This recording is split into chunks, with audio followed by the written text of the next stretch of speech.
siya mga kalagalag. Nakatawid kami rito sa ilog na pagitan ng Rosario sa kanang Lugat at sa Cavite.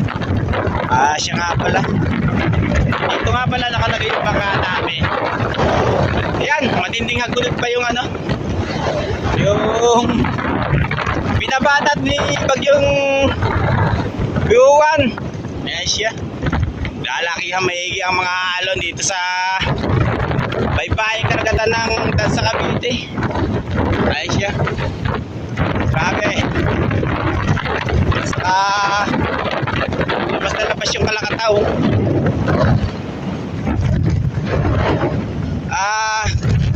Tataas namin yung mga bangka namin sa lugar na yon kasi delikado, baka abutin pa siya ng ng alon namin ang gabi.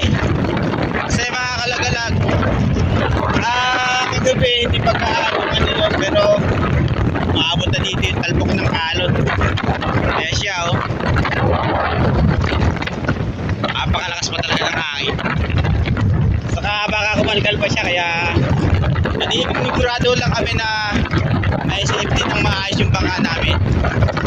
Kasi baka abutin, mahirap na. Malaki ang gastusin niya mga kalagalag. Pagka nalulubang ka ng bangka, kaya kailangan medyo sa safety. Yung bangka namin, ipapatong namin doon sa sa may breakwater talaga. Kalat din dito, magpuputol na kahoy. Siya mga pero mamaya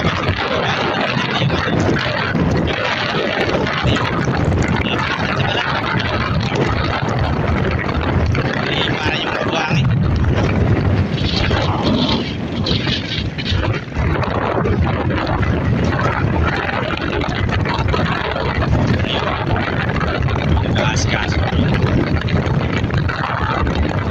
Tingnan naman natin dito kung saan namin mailalagay yung mga bubang. Sana may paglagyan pa.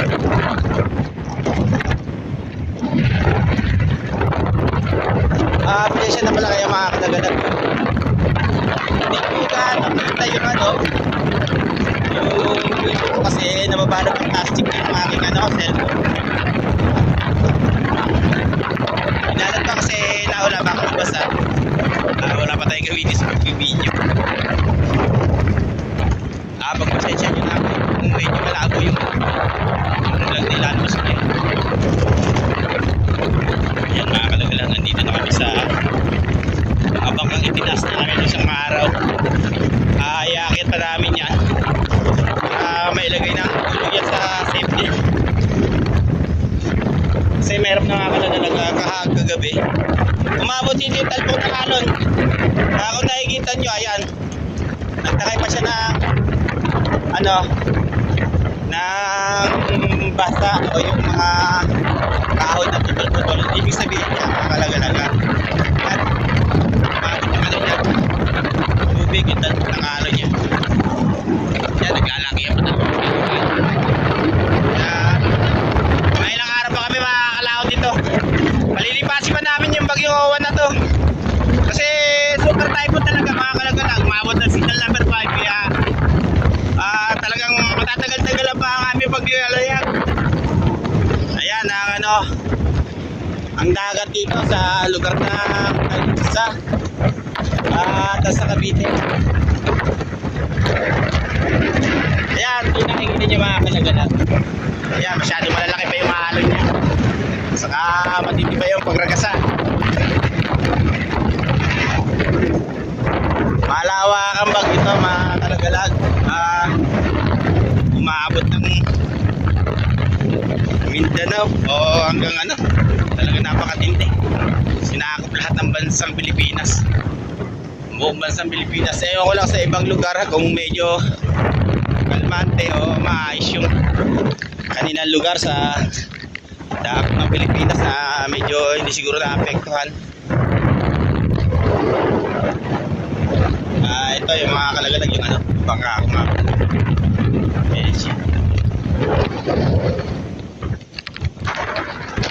malabo lang yung video mga kalagalag, pagpasensya nyo na. Lalagisod pa namin yan doon sa may breakwater na yan para mailagay ng maayos sa safety yung bangka.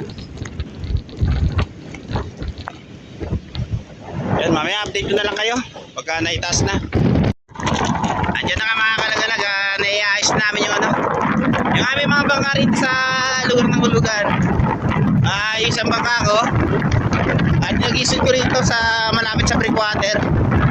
Kung sakasakali man lumaki pa ang alon, medyo safety na siya.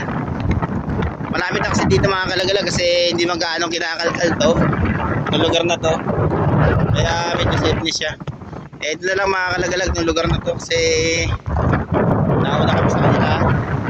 Hindi naman pwede yung ano, yung makakasigit sila sa amin na mauna.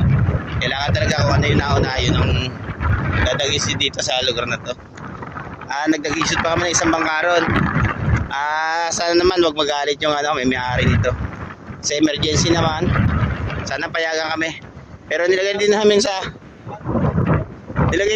maayos yung kanilang bangka at kinailangan namin ng ano, yung kahoy. Medyo napaigi pa yung kanilang bangka sa pagkakalagay dyan sa lugar na yan. Ayan, mamaya mga kalagalag, talagang umaaraw na siya. Pero ngayon lang siguro to, yung pag-aaraw na to. Baka mamayang gabi, baka bumanat pa itong lakas. Kasi hindi pa naalis yung bagyong Owan dito sa lugar namin, sa lugar ng Pilipinas. Kaya talagang ano, talagang nangangamba pa rin kami na baka matagay yung mga bangka namin. Kaya lagyan namin sa safety yung ano, yung mga bangka dito sa pinagtasan namin dito sa lugar na hulugan. Siya nga pala, yun pa, yung yung bangka na yun, delikado rin kasi. Kayo yung bangka yan? Kayo yung bangka to? Kay Michael? Ariel? Ayun, lalagisin muna namin ito mga kalagalag, para mailagay din sa safety. Saka ito pa, mayroon pa rito yung Raulito. Kailangan maidagisin pa namin siya kasi mamaya baka medyo delikado pa yung lagay. May safety pa namin doon. Kaya update ko na lang kayo. Iyon o! Paring todo nga wala. Yun. Nagisin na namin ito mga kalagalag doon. Update ko na lang kayo pag nailagay na namin ito ron. Ayan mga kalagalag, naidagisin na namin yung bangka rito sa ano, isang bangka na to. Yun naman isa na yun. Dadagisin din namin. Kasi dito naman sa lugar na ito mga kalagalag, pagka medyo lumakas yung ulan, nagkaroon ng matinding pag-ulan daw sa lugar ng parting Kaitasan, sa parting 13 or may ano, basta sa lugar na yan. Isa pag nagdidile mga kalagalag, nagpapakawala ng dam. Kaya itong ilog na to, ito yung nagpalubog ng bangka ko nakarang taon. Dito rin lumubog yung bangka ko mga kalagalag. Kaya delikado na ano, dito sa may bukado ng ilog na to, kailangan madagisan yung bangka roon sa may banda roon at may lagay din sa safety. Ayan mga kalagalag, update ko ulit kayo pag tatapos na yung ano, yung pagtaas namin to ng isang bangka na to. Raulito nga pala to. Ayan siya.